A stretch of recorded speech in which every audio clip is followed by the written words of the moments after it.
Hai guys, welcome back again with Mimi di channel Enkun. Fans pengguna Jujutsu silahkan merapat, karena di video kali ini kita akan membahas tentang cerita Jujutsu Kaisen.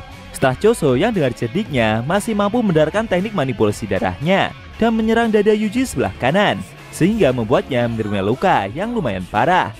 Lebih tepatnya, kita akan mereview manga Jujutsu Kaisen chapter 105 yang bersumber dari website Jujutsu Kaisen atau forum Reddit. Buat kalian yang belum lihat review chapter sebelumnya, bisa klik link di deskripsi, atau bisa juga klik link di pojokan atas video ini ya. Dan buat kamu yang cuma ikutin animenya atau tidak mau kena spoiler, Enkun sarankan mending stop video aja dari sekarang. Nah, di chapter 105 ini, pertempuran Yuji melawan Choso mencapai akhir. Penyihir Jujutsu itu mengarahkan semua kekuatannya untuk menghabisi villain tersebut. Penasaran? Oke, langsung saja kita bahas. Let's go!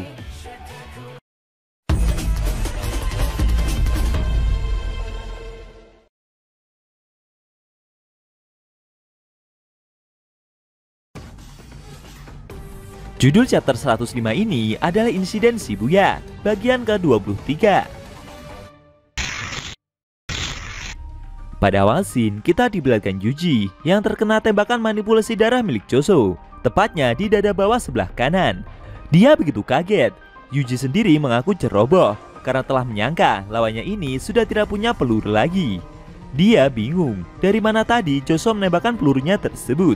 Rasa yang dia rasakan dari saat perutnya terkena serangan sebelumnya, menurut Yuji, serangan yang dia terima ini pasti telah mengenai organ vitalnya. Dia menyadari kalau akan dikalahkan dan mungkin mati setelah ini. Namun sambil mengambil kuda-kuda seperti bersiap untuk menyerang lagi, Yuji menguatkan tekad. Dia mulai memahami peran apa yang harus dia lakukan. Yuji mencoba untuk mengubah ketakutannya menjadi energi kutukan dan menjernihkan pikirannya dari semua gangguan. Demi teman-temannya, Fushiguro, Kugisaki, Nanami, dan semua kakak-kakak kelasnya, dia harus memastikan mereka semua agar bisa melewati jalur ini menuju Gojo Sensei. Walaupun itu berarti dia harus mati. Tapi Yuji menyemangati diri kalau dia akan dapat mengalahkan lawannya ini. Lagian tidak harus dia juga yang menyelamatkan Gojo Sensei.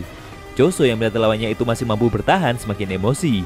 Tadi ada 3 serangan yang berhasil lawannya ini daratkan kepadanya. Tidak termasuk yang dia tangkis juga.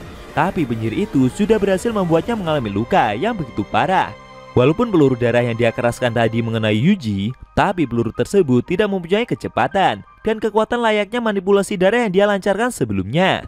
Jika serangan itu bisa Yuji ketahui, pasti serangan tersebut tidak akan bisa mengenainya lagi.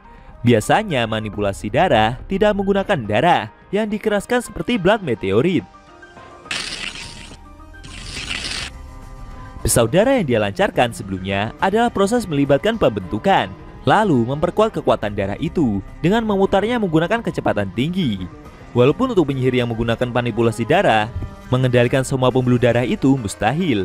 Dengan mengeraskan darah di dalam tubuh, dia akan beresiko untuk memproduksi trombosit secara tiba-tiba. Lalu sambil menyelubungi tangannya dengan darah yang tersisa, Choso mengambil kuda-kuda dan menantang penyihir itu untuk maju. Dalam hatinya sendiri, Choso memutuskan bahwa Itadori Yuji adalah suatu ancaman yang lebih besar dari yang sebelumnya dia perkirakan. Kemudian bentrokan pun kembali terjadi. Yuji dan Choso saling melancarkan pukulannya. Serangan yang mereka lancarkan seimbang, baik itu pertahanan, kecepatan, dan daya hancur. Lalu Choso mencoba menjatuhkan penyihir tersebut dengan cara menjegalnya dari bawah. Namun Yuji menyadari serangan itu. Dengan sigap dia malah menjaga jarak dan kemudian malah masuk ke dalam sebuah toilet di belakangnya. Choso yang melihat aksi tersebut merasa bingung. Apa yang sebenarnya lawannya ini pikirkan?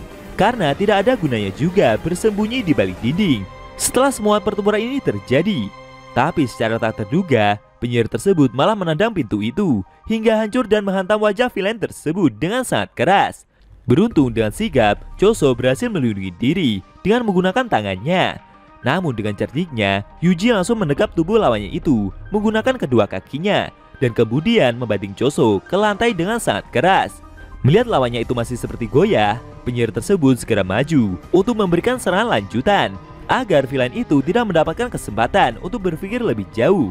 Yuji pun mencoba memukulnya menggunakan tangan kanan. Tapi lagi-lagi villain itu berhasil menahan serangan tersebut menggunakan tangannya yang sudah dia selimuti dengan perisai darah. Dalam hatinya sendiri, Yuji merasa jika dari tadi dia belum menggunakan tangan kirinya sejak serangan pertama dia lancarkan. Menurutnya, mungkin lawannya ini berpikir jika dia tidak akan bisa menggunakan tangan kirinya lagi. Apalagi setelah terkena teknik manipulasi darah yang begitu dalam. Itulah kenapa Yuji akan memakai tangan kanannya untuk menipu Choso, lalu kemudian memberikan serangan kejut dari arah kiri.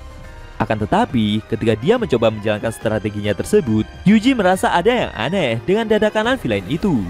Bila lawannya terdiam sesaat, dengan sigap, Choso ganti menyerang balik dan mematahkan bahu kanan penyihir tersebut. Yuji yang terkena serangan itu seperti mengalami shock berat.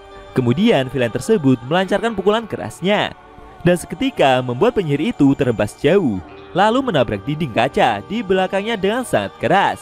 Sambil tersenyum, Choso menunjukkan dada sisi kanannya kepada Yuji. Ternyata dia telah melapisi tubuhnya juga dengan manipulasi darah sebagai tameng jika penyihir tersebut mau memukul tubuhnya. Efek pukulan keras yang dia terima barusan membuat Yuji sekarat dan tidak sadarkan diri. Choso tidak menyangka jika penyihir tersebut masih mampu bertahan. Sambil berjalan menghampirinya, Choso meminta Itadori. Ketika dia nanti sampai di alam baka, penyihir tersebut harus memastikan untuk meminta maaf kepada kedua saudaranya. Lalu ketika villain itu bersiap untuk menghabisinya, tiba-tiba sebuah ingatan muncul di dalam otak Choso. Itu adalah ingatan dari sebuah peristiwa di masa lalu yang sebelumnya tidak pernah terjadi. Choso yang melihat ingatan itu begitu kaget. Kira-kira ingatan apa yang membuatnya berhenti untuk menyerang? Apakah itu ada hubungannya dengan Yuji juga? Sayangnya, scene cerita manga Jujutsu Kaisen chapter 105 telah berakhir.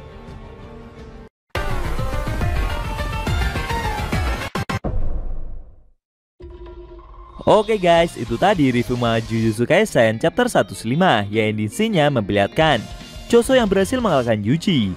Namun ketika dia bersiap memberikan serangan terakhir untuk membunuh penyihir itu, secara tak terduga muncul ingatan masa lalu dari sebuah peristiwa yang tidak pernah terjadi di dalam hidupnya. Bagaimana menurut kamu? Jangan lupa tinggalkan komentar kalian ya. Kalau mau nonton review sebelum atau selanjutnya, bisa klik link di deskripsi. Linknya udah Mimin taruh di sana kok. Buat kalian yang nonton review manga Jujutsu Kaisen secara maraton, bisa klik link di deskripsi juga ya guys.